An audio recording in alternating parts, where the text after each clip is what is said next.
थक गए, एक पेड़ के नीचे बैठ गए। भगवान ने गरुड़ जी महाराज को भेजा और गरुड़ जी महाराज अपने पंख में लपेट करके और द्वारकापुरी के आंगन में ला करके छोड़ दिया है। मानो संकेत क्या है, भगवान का स्वभाव है। भगवान कहते हैं जो तू आवे एक पग मैं आऊं पग 60। आप एक पग चल करके तुम आओगे तो मैं तुम्हारे लिए 60 पग चल करके आने को तैयार हूं। लेकिन जो तू करड़ो काठ है तो मैं लोहे की लाठ। तू अपने आप को काठ बना करके रखेगा कि मैं क्यों जाऊं। भगवान कहते तू काठ है तो मैं लाठ हूं, लोहे की लाठ। फिर मेरे अंदर कोई फर्क, कोई इमोशन कुछ नहीं होता।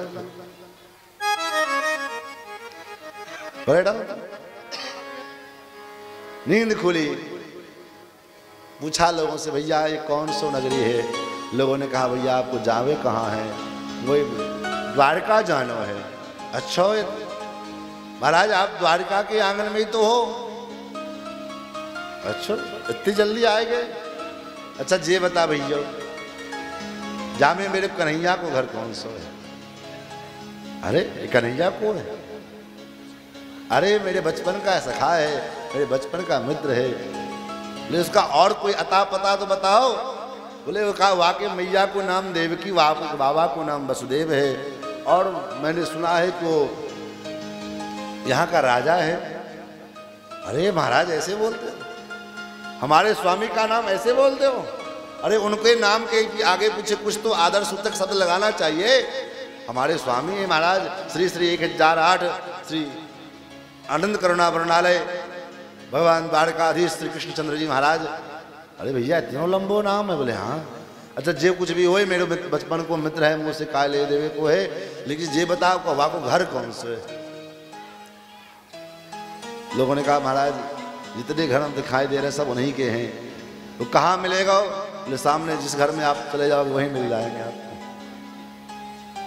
कोई ऐसा घर नहीं है जहां वो नहीं है। लठिया टेकते टेकते महाराज रुक्मिणी जी के भवन तक पहुंच गए। द्वारपालों से महाराज विनती किया महाराज जाओ और जाकर के मेरे अपने मालिक से कहो कि आपके बचपन का मित्र सखा आपसे मिलना चाहता है। और अपना सारा डिटेल बायोडाटा भेज दिया। द्वारपाल अंदर गए महाराज और द्वारपाल ने कहा महाराज द्वारकाधीश की जय हो। प्रभु मुझे सेवा करते करते बहुत समय बीत गए, लेकिन पता नहीं क्यों आज जो विभूति आई है बड़ा अद्भुत विभूति है। कैसी विभूति है। द्वारपाल ने सुदामा जी महाराज के स्वरूप का वर्णन करना शुरू करते हैं। द्वारपाल कहते हैं नाथ शीस पगान जना तन पे प्रभु जाने को आई बसे के ग्राम। हे गोविंद न सिर पर पगड़ी है, न पैरों में जूते हैं, न शरीर पे कोई वस्त्र है, एक धोती लपेटे है। वो भी धोती कैसी है। अरे धोती फटी सी लटी दुपटी अरु पायो पान को नहीं सान। धोती भी कई जगह से फटे, उसको पकड़ पकड़ के बांध करके उसको रखे हुए। और द्वार खड़ो द्विज दुर्बल रहो चकिसो वसुधा विराम। पूछत दीन दयाल को नाम बतावत आपनो नाम सुनाम। पूछत दीन दयाल को नाम बतावत आपनो नाम सुदाम। हे गोविंद आपका मित्र बताता है अपने आप को, मैं बचपन का मित्र हूं और अपना नाम सुदामा बताता है। महाराज जैसे 3 अक्षर सुदामा ठाकुर के कर्ण में पड़े, उछल कर कूद गए अपने सिंहासन से और दौड़ पड़े सुदामा सुदामा सुदामा करते हुए। दरबारी लोग आश्चर्य खड़े देख रहे हैं इस दरबार में तो बड़े बड़े ब्रह्मादिक देवता लोग को भी हमने आते देखा, लेकिन उन ब्रह्मादिक देवताओं के मुकुट के अग्रभाग भगवान की चरण पादुका के पास रहती है, लेकिन ये कौन सा ऐसा दिव्य महाविभूति आ गया है जिसके लिए हमारे द्वारकाधीश विकल होकर के भागे चले जा रहे हैं। रास्ते में जो कोई द्वारपाल कोई सेवक आता है तो भगवान से ऐसे टकराता है, पैर में न चप्पल पहने न पहाड़ी को पाना पहने, कंधे से जो पीताम्बर था वह भी नीचे सरक गया।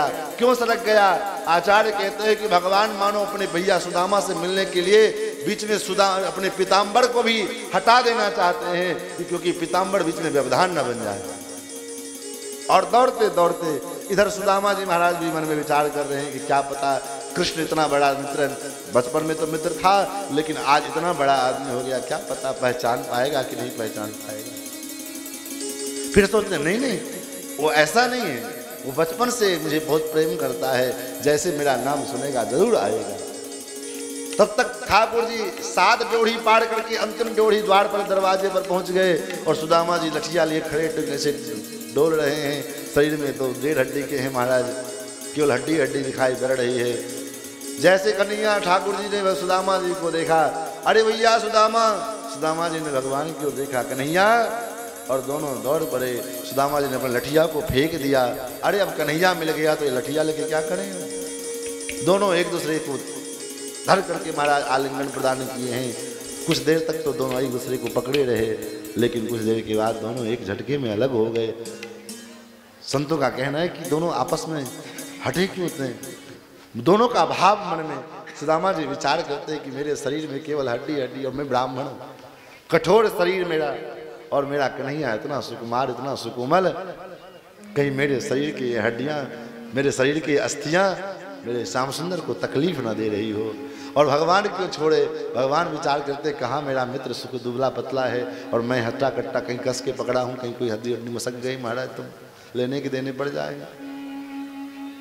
सो महाराज दोनों हटे और उसके बाद ठाकुर जी सुदामा जी को लेकर के और सिंहासन पर में आकर के बिठाए।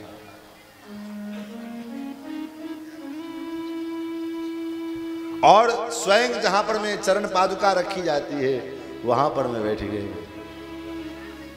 सारी सभा स्तब्ध है, रुक्मिणी आदि समस्त पटरानियां स्तब्ध है कि आज क्या हो रहा है। भगवान ने रुक्मिणी जी से कहा, देवी जल्दी से जल लेकर के आओ, जल लेकर के आओ। रुक्मिणी जी भी सरपट भागी। आज पहली बार द्वारकाधीश ने कुछ आदेश किया है। और जब तक रुक्मिणी जी जल लेकर के आती, जब भगवान ने सुदामा जी के चरणों को अपने हाथ में लिया और हाथ से जब पूछने लगे, सुदामा जी के चरणों की जब दशा देखी भगवान ने तो कैसी दशा है। भगवान कहते, अरे भैया कैसे बेहाल बिमाइन सो भय कंटक जाल पड़े पग जोए। अरे ला भैया, आपके चरणों में इतने बड़े बड़े कांटे लगे हुए हैं, रक्तस्राव हो रहा है, पायों में बिमाई फटे हुए हैं, पैर फटा फटा है, उनमें बड़े बड़े कंकड़ घुसे हुए हैं। कैसे बिहाल विवाइन सो बैकंटक जाल पड़े पग जोए। हाय महादुख पायो सखात तुम आए ते न किते तुम खोए। अब तक तुम कहाँ थे, अब तक क्यों नहीं आए। और सुदामा जी की स्थिति को जब भगवान ने देखा है, संत कहते हैं, देखी सुदामा की दीन दशा करुणा करके करुणा निधि बोले।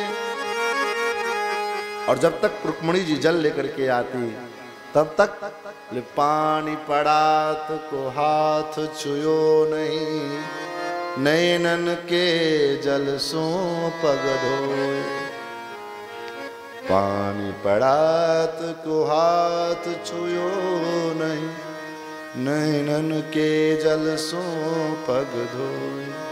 जब तक रुक्मिणी जी जल का पड़ात लेकर के आती तब तक तो महाराज ठाकुर जी के नेत्रों से अश्रु के ऐसे धार फूट पड़े कि महाराज भगवान के अश्रुओं से ही सुदामा जी के पाद प्रक्षालन हो गए, चरण प्रक्षालन हो गए। महाराज